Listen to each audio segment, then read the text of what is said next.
The Ansari Institute presents Engaged: Religion and the Common Good, a conversation series exploring questions relating to global affairs and the human condition. Hello, everyone. I'm Charles Powell. This series covers a variety of topics, from poverty and peace to climate change and good governance, as well as tradition and technology. Our conversations engage local and global partners, including students, educators, and journalists. For suggestions on topics and themes, please email us at ansari@nd.edu. Today I'm joined by Dr. and Professor Rob Stockman. Subsequent to earning his doctorate from Harvard Divinity School, he began teaching at the DePaul University in Chicago prior to proceeding to his current position as a lecturer at Indiana University South Bend, where he teaches religious studies. Dr. Stockman serves as faculty of the Wilmot Institute. Moreover, he has served on the boards of the Baha'i Encyclopedia Project, the Association for Baha'i Studies, and the World Order magazine. He has lectured on Baha'i topics across the world and is a frequent contributor to Baha'i panels of the American Academy of Religion. Rob is also a faculty affiliate of the Ansari Institute for Global Engagement with Religion. Rob, thank you for joining me today for this conversation. Delighted. This past August, the Ansari Institute sent a delegation to the Parliament of the World's Religions, which was held in Chicago. The first parliament was held in Chicago in 1893. It was the first of its kind to bring together interfaith leaders from around the world. The goal was to convene world religious leaders on common ground. That was over 130 years ago. The Ansari Institute was a major partner in the 2023 convening of the Parliament. The theme of the Parliament was a call to conscience, a call to action. One of the critical issues discussed at the Parliament was the topic of toward a global ethic. The global ethic is a landmark declaration of the Parliament of the world's religions, stating the universal values and principles shared by the world's religious, spiritual, and cultural traditions. Though it emerged from consultations with scholars and religious leaders from many of the world's religions and regions, the global ethic is a statement of basic ethical commitments shared by people throughout the globe, religious or not. Several from our delegation spoke on global ethic panels. Rob was one of them. A total of over 6,500 people registered for the Parliament, according to Religion News Service, representing 212 spiritual traditions and 95 countries. The Parliament describes itself as the world's premier interfaith convening of civic, spiritual, and grassroots change makers. And this was the first time it had gathered in person since 2018. Once again, thank you, Rob, for joining us today. Rob, share with us what your experience at Parliament was like. What were some of your big takeaways? Sure. Well, first of all, I have to thank Ansari for making me part of their delegation. That was really a marvelous experience and privilege. All of us were able to gather together and eat meals in the evening or in the morning together and run into each other at the Parliament. And that was really enriched the whole process. It's much nicer to do this when you're doing it with a group of friends. And that really was something I was very grateful for. The Parliament, of course, is a very interesting experience. It's not an interfaith dialogue conference where you get just a bunch of professors together to talk about ideas. And I've been to those, and it's very interesting. I was at a Christian Muslim dialogue one once, and it was filled with little, very subtle snipping back and forth about things, which was not what I had expected at all. But at this Parliament, of course, you don't get any of that. I didn't see any negativity. I didn't see any coded criticism or anything like that. And of course, it's a parliament for everybody. It's a parliament of the people. And so you have some people describe it as religious tourism. You have kind of that going on as well. People are being exposed to all kinds of things they've never been exposed to before, and they didn't just have to go to a session to be exposed to it, because out in the middle of the main area there was music and there was Mhm. dancing and all kinds of things people were doing, performing in the main hall. They were doing performing sometimes even in the exhibit area. It seems to me I heard music many times as well, because I was often there. So it was a first of all marvelous opportunity to just be exposed and to get a sense of the enormous diversity. And then, of course, it was an incredible opportunity to network and meet people. I met the man who was who was the president of Fezana, the how does it go? The Federation of Zoroastrian Associations of North America. And very interesting to talk to him and to find out what the Zoroastrians in North America are doing. Uh, I met people of various other traditions as well. I got a few business cards of people to talk to, and I've been emailing people since. So it's really a marvelous chance to meet people, to network, to be exposed.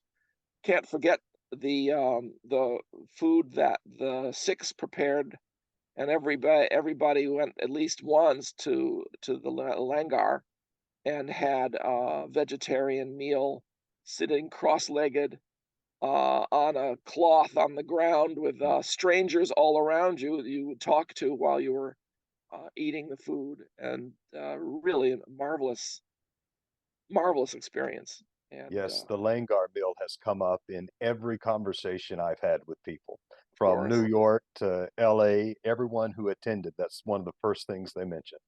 yep, I went to the Langar in the 2018 Parliament too, and ended up talking to a Christian minister who lived on Oahu or the Big Island of Hawaii or something. I can't remember. Very interesting conversation. So you Mm. meet interesting people there. Yeah, it was So a fascinating experience, one that I will not soon forget, and I'm very glad that I too had the opportunity to go and experience it. It really was the world's religions coming to us in yeah, this unique situation. We didn't have to really go anywhere yeah, other than to Chicago, so that it was really a wonderful opportunity. yeah, So, yeah. Rob, let's talk about the global ethic. The Global Ethic Committee put forth five irrevocable directives. The first one was commitment to a culture of nonviolence and respect for life. Of course, I'm thinking about March is International Women's Day, and uh, I know that there is a lot of domestic violence that takes place around the globe, and that's going to be one of their topics this year: how to help lessen domestic violence, how to put an end to domestic violence. Of course, religion has a lot to say about how we can do this, but that was one of the first commitments. How do we create this culture of nonviolence and respect for life? Number two, commitment to a culture of solidarity and just economic order. Number three, commitment to a culture of tolerance and a life of truthfulness. This is something that one of our other faculty affiliates, Dr. Molly Gower, spoke to. Number four, commitment to a culture of equal rights and partnership between men and women. And then number five, commitment to a culture of sustainability and care for the earth. Rob, you spoke on the fifth directive, commitment to a culture of sustainability and care for the earth.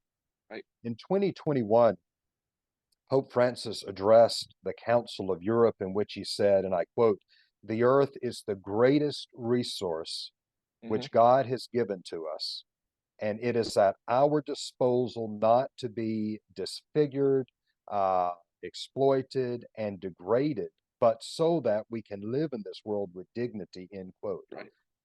Moreover, the Holy Father also referred to his encyclical letter, Laudato Si, highlighting the importance of caring for our common home as a quote, a universal principle that involves not only the Christians, but every person of goodwill who has the protection of the environment at heart, end quote. Yes.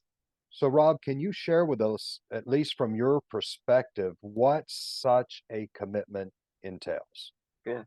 Well, first of all, I'm so grateful for Pope Francis to have written these encyclicals about the environment because not only does the Catholic Church have enormous influence with its own members, but worldwide, it's these encyclicals are frequently very highly respected by non-Catholics, and they often set the tone for dialogue amongst all Christian groups. It's very interesting.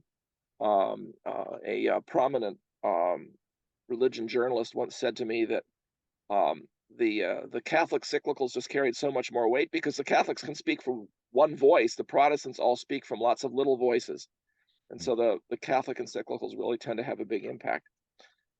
I think it's also worth pointing out how marvelous and extremely significant it is that we now have a global ethic of these five major points, which all the religions of the world can embrace, because it shows you the common values that, first of all, the religions have, and second of all, the common values that we need to develop in order to bring about a much more peaceful and just world society. And this is itself, I think, extremely important.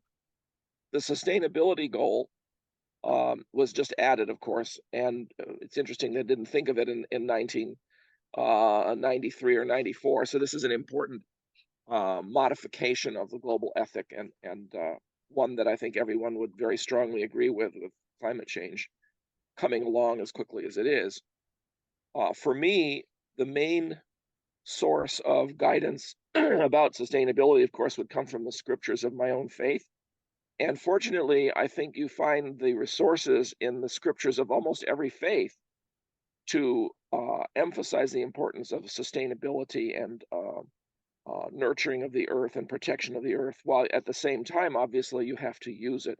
It's a question of how to balance use and protection, because obviously, you want iron ore, you have to rip a big hole in it. And if you don't have iron ore, you don't have cars and tools and all kinds of other things. So there's this, constant uh, dilemma that you experience of how to protect and how to use at the same time. From the point of view of the writings of Baha'u'llah, the founder of the Baha'i faith, um, both our concerns are present in his writings. One place he says, nature is, in its essence, is the embodiment of my name, the maker, the creator. Its manifestations are diversified by various causes, and in this diversity there are signs for men of discernment. Nature is God's will and is its expression in and through the contingent world. So nature is an expression of God's will, and the diverse forms in nature are diverse expressions of divine qualities and attributes. And so nature itself is something that teaches us about not just the physical world around us, but also about the spiritual world, the beauty of nature, the the just the manifoldness, the diverse aspects of nature do this.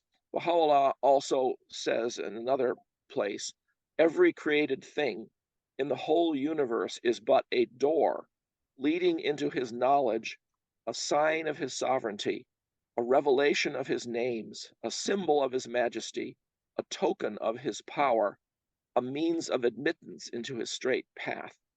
So every created thing in the world can teach us something about how we should live, something about ourselves, something about our own internal qualities. And this, again, is, I think, a very empowering kind of idea. Yet another place, he says he's entrusted every created thing with a sign of his knowledge. This sign is a mirror of his beauty in the world of creation. So again, everything reflects the qualities and attributes of God. I presume where we're talking about mosquitoes, it's presumably the quality of divine persistence Mhm. that is reflected. But even with the mosquito, one can see something about the divine. So from that point of view, destruction of the world, destruction of the earth, is an impoverishment of our view of the next world as well. And so protection of the world is extremely important, and it's basically impoverishes how we would learn about God if we were to do this kind of ultimate damage to it. And this is reflected also, again, like I said, in other traditions. Consider the Catholic idea of the sacramentality of the world, where again the world is a holy thing that expresses the divine. So we find this in many traditions. The ethical implication of all this is expressed by Baha'u'llah in one other passage that I think I should mention as well.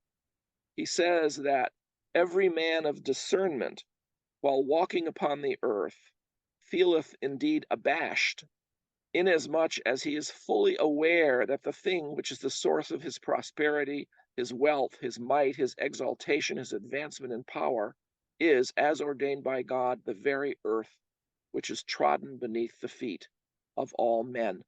There can be no doubt that whosoever is cognizant of this truth is cleansed and sanctified from all pride, arrogance, and vainglory.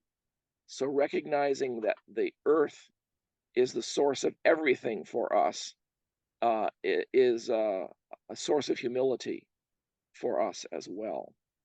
So, these teachings, I think, are extremely valuable for everyone to consider. One doesn't need to be a Baha'i to consider this advice, shall we say. And this, of course, is exactly what the Parliament does. The Parliament is a place where we learn about our own religious traditions by hearing about other religious traditions. Um, and this, to me, Yeah. certainly is one of the great, marvelous things about contributing to a panel of the sort that I was able to contribute to. Mm. So, and that, of course, is also why quite a lot of the Baha'is around the world are indigenous peoples. So they're also, Mhm. I think, attracted to this view of nature. Yeah, and to your point, Pope Francis said to Catholics, if you want to know more about your own personal faith, learn about other faiths. Mhm. It will certainly deepen your own understanding of the faith Exactly, that you possess. exactly. You draw a very strong connection between sustainability and the theology of creation, and I think it also shows how faith without works is really dead. Yep. And I think you're speaking to that. If we're people of faith, then we need to be about the business of our faith in making this world a more sustainable place for us to all live. In 2022, the Ansari Institute hosted the Nasser Book Award and Symposium on the campus of Notre Dame. If memory serves me correctly, you were participating with us during this award and symposium. The winner of the book award was Tyson Yunkaporta, an Aboriginal scholar. He wrote the book Sand Talk: How Mhm. Indigenous Thinking Can Save the World. He said, and I quote, humans are a custodial species. Yep. We are here to look after things on the earth and in the sky and the places in between, end quote. You have said that those words impacted you in very meaningful ways. Can you please elaborate a bit more on that? Well, yeah, I mentioned it in my talk that Tyson had said that, and I found it. I think it's very important, a very important acknowledgement and recognition of the role of human beings. We have a special place in nature because of our sentience, because we are rational beings, and because of the fact that that rationality has allowed us to rip huge holes in the earth and uh, remove entire mountains, as John Denver says in his song "Rocky Mountain High," remove entire mountains, bring in a couple more, presumably referring to the skyscrapers of Denver. So this is the enormous power that rationality has given us, and that means it's not just a question of sort of respecting Earth from a distance, but deciding how to protect it. And this again is something Native peoples have always been very good at. They've never been a group of people who take a hands-off approach to nature. And we learned this, I think, also was in 2022 when there were these enormous fires in Australia, and the Aboriginals the Aborigines knew how to deal with it. They would maintain little fires and remove all of the accumulating stuff on the ground anywhere near their camp so that if a big fire came through, it wouldn't burn their area around at all because there was nothing to burn right there. They would take care of it the right time of the year when there was a little bit of moisture around and where the fire could be controlled. And this is what they did. The American Indians did the same thing. So I think this is an insight that's very important. And ecology, of course, ecologists tend to be much more, let's just watch it, sit back and watch how everything goes and not interfere. And I think that has changed also with the ecologists, with the realization, for example, that wolves had to be reintroduced into Yellowstone and that kind of thing. So Hmm. I think it's a very important insight, this custodial concept, Yeah, and is and remind me, also in the various religious traditions as well, of course. yeah, and remind me, Rob, you not only spoke on a panel when Tyson was with us, you also wrote perhaps a potential chapter for an edited volume. Yes, can you tell us what is that chapter about? Well, Do you recall? the book Sand Talk was this book we all were reading. I don't have my copy immediately available to hold up, I'm afraid. Perhaps you do. Yeah. And it really looked at the Aboriginal worldview in all of its multitudinous aspects and how they are relevant to our current world, our current society. And so my review looked at various aspects of Baha'i teachings that related to it. And I started out with with nature. I started out with the concept of nature. I think so did Tyson. So actually, my Parliament talk was actually about a third or a quarter of my paper for a Sand Talk, rewritten a bit because I wanted to make it fit the Parliament. But I also talked a lot about the importance of education, about equality of men and women, and ultimately about the need for human beings to be able to come together and consult with each other in order to solve problems together. The Baha'i religion has an entire set of values and principles that relate to this issue of consultation and how to bring people together to talk, because it's not just a matter of Robert's rules of order.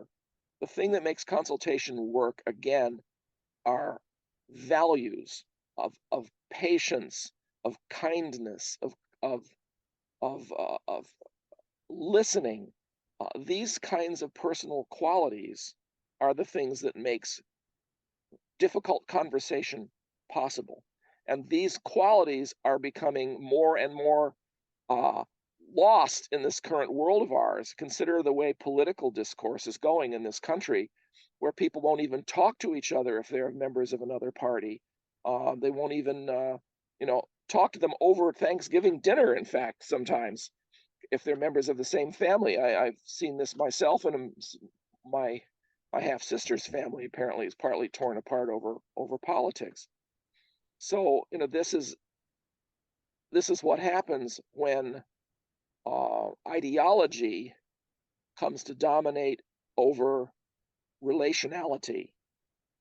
We have to learn how to express love and kindness and justice through our speech. And this is something that the Baha'i faith emphasizes very strongly. And this is something, again, where the indigenous traditions frequently have ceremonies, or they have customs or conventions that help this happen, more than Hmm. just Robert's Rules of Order, which just Hmm. make sure people are nice enough to each other so they don't hit each other, shall we say. Right. Yes. Yes, I pastored churches for nearly 20 years and I became very familiar with Robert's Rules of Order. Uh, I have no so, familiar with them at all. The oh, Baha'is don't use them. Rob, thank you for writing the review to Sand Talk that Tyson Yunkaporta wrote. And your review is going to be part of several other reviews. We have an edited volume that is going to be coming out very soon, and hopefully Great. our audience will have the opportunity to read it and reflect upon those writings of his. This year, it's no secret, it's already been announced, but our book winner for this year is Anthony M. Annett. He wrote the book Cathonomics: How Catholic Tradition Can Create a More Just Economy. And this really falls into this category of toward a global ethic Yep, as well. very much so. Very important book. S- Catholic social teachings have great, great value for bringing about a much more humane world and a more humane capitalism, really, because that's, I think, the key. Where capitalism, the ownership of private property, and the freedom to develop your property are very important values. But then there's the issue of how to avoid a rapacious approach to it, a ruthlessness approach to it, and where are the boundaries? Because it turns out Adam Smith himself recognized that the marketplace itself is not always an invisible hand handling these things. There have to be values to control the excesses. mhm. So, Rob, let's talk about some palpable ways for us to create a culture of sustainability and care for the earth. We're, as professors, often as faculty, we theorize a lot, but it's important for us to be people of the practice as well. How do we take all of this knowledge and bring it into fruition here on planet Earth so that we can truly care for this earth and promote sustainability? What are your thoughts about Excuse me, but there's so many different things people can do, from signing petitions and getting involved in politics to getting involved in more recycling at home and watching your carbon footprint and all these other kinds of things out. Your carbon footprint is how much carbon dioxide you yourself personally are putting into the atmosphere. I just had a long drive to New England to see my cousins and my half sister there, and goodness, I don't know how much carbon dioxide I put in the atmosphere, maybe a ton or something. These are issues you have to consider. I think one place for everyone to start is to reconnect to nature. And that's something that everyone can do one way or the other. You and I were earlier talking about my jogging and my walking, and that's certainly one way to do it. But beyond that, I'm very blessed to have a 5-acre piece of land near my house that belongs to the city of South Bend, which is for street runoff. So it's never going to be developed. And it's an opportunity for me to go walking. I have a walking trail in that 5 acres that I maintain for other people as well. And it's a marvelous chance just to watch the changing of the seasons, the changing of the plants, the milkweed growing and then releasing its seeds and all that. Yesterday, my cat and I were down there and we encountered a red fox. Anyone wants to go see my Facebook page? I was within 15 feet of this red fox, and my cat was chasing it, and it was bigger than my cat, which terrified me that he'd attack the cat. So, I'm encountering nature in all kinds of interesting ways there, and it helps. I think for me, it helps ground me. I also have a garden where I raise corn and vegetables and red raspberries and peaches and rhubarb and asparagus and various other things. And again, I was lucky I grew up on a farm. I know how to do that. And this again helps ground me and it gives me exercise. It's not just a matter of walking or jogging. I'm raking leaves, I'm digging dirt, I'm harvesting things, I'm weeding all the time. Even now, I go out and weed. So, this I think really helps to ground people very much. And that's something anyone can do, and it's good for their health. There's the practical side of it. Even if you've got a flower garden, mowing your lawn, these are, of course, all important things that you can do that do ground you and help you stay connected. And there's a lot of obviously emotional and psychological benefits people list from doing these things as well. Beyond that, then you have to decide how much you want to dig into things. Are you going to worry about your carbon footprint? Are you going to worry about how big your car is and how often you drive it? Are you going to ride a bicycle instead, if it's safe to ride a bicycle in your neighborhood? Um, there are lots of things you can do um, to connect yourself to nature and to try to reduce the damage that you're doing to it. Because all of the Earth has a carrying capacity of a certain limited scale, and in some parts of the world we've exceeded that. And in the past, large areas of the world were deforested and lost a large portion of their topsoil because of excessive use. And the people in those areas to this day are struggling um, to recover from that loss. So there are a lot of these different kinds of things we can do that we need to each think about and do in our own way, I think. Rob, is there a particular book that has influenced you, or a particular maybe website that people could go to learn more about how to create this culture of sustainability and care for the earth? Well, I mean, there's a particular book that influenced me a long time ago to think about the earth and the sustainability, which I happen to pull out right here. This was produced 50 years ago, Mm. Tokens from the Writings of Baha'u'llah. It's not a very big book, and my copy is totally falling apart. It's 50 years old. The pages are literally falling out, you see. So I have to put them So back we here. need to do a GoFundMe for you. They Uh, ought to, they really ought to reprint this book. It's very nice because it's all the way through. It's got, pictures, quotations, that kind of thing. And this really I find very meditative and a good chance to reflect about the writings of the Baha'i faith as they relate to creation. So that has been, I'd say, the biggest inspiration for me. Beyond that, the Wilmette Institute, which I used to be the director of, has been running courses on sustainable development and on climate change for about 15 years. And I've never taken the courses, but I've been involved in their revision and I've been involved talking to a lot of the students and, of course, with the faculty. And I've learned a lot about the issue of sustainability because of those courses. I think I'd never heard the word sustainability until around 2005 when it began to be discussed. And it's a very important concept for us to protect the world for the next generation. Excuse me. Consider that sea level is going to be going up maybe as much as 2 meters between now and 2100. yeah, It's some island states are completely losing their territory as we speak. exactly. My son could very well be still alive in 2100. He'd be pretty old, but he could very well be alive.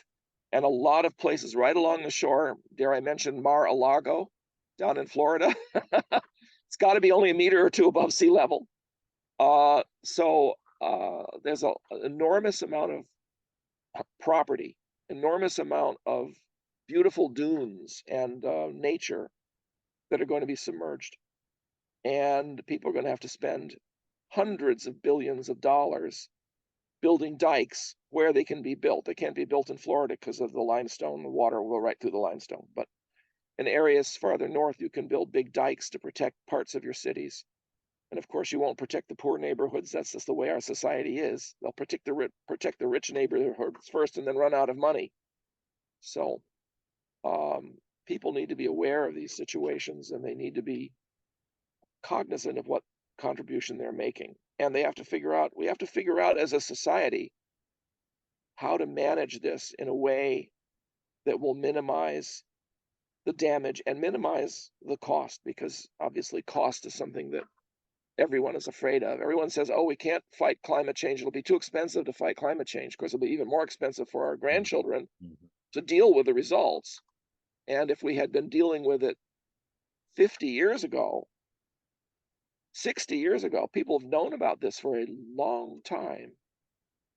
It would have been much easier to deal with it. When I was in So here graduate we are, school, yeah, raising exactly. that awareness. When I was in graduate school in the 70s, I knew people working on climate change, and they were very concerned about it. And that was 1975, 76, 77. They were very worried about it then. So, Thank you, Rob. So our session is coming to a close. I wonder, what sort of project or projects are you working on right now? And how can people follow you and keep up to date with what the fabulous Dr. Stockman is doing? Well, Facebook is one way of keeping track of me, of course. If anybody Googles Robert Stockman and Baha'i, they'll find me, I'm sure. And they'll find me online that way as well. I am working on a new agency for the Baha'i faith to continue the in depth study of Baha'i scriptures, Baha'i history, Baha'i theology, and philosophy. And that will include conferences, online and in person, webinars, and courses. And that's something that a group of us are working on right now. Who knows? Maybe we'll be able to do one of these conferences at Notre Dame. That'd be Yeah. nice. Rob, I so appreciate your scholarship. Mostly, I appreciate your friendship. Thank you for sharing some of your time and wisdom with us today. Audience, I want to thank you for listening to another conversation in our series, Engaged, Religion and the Common Good. Until next time, I'm Charles Powell, and this has been Rob Robert Stockman. Stockman, and take care. Thanks, Charles.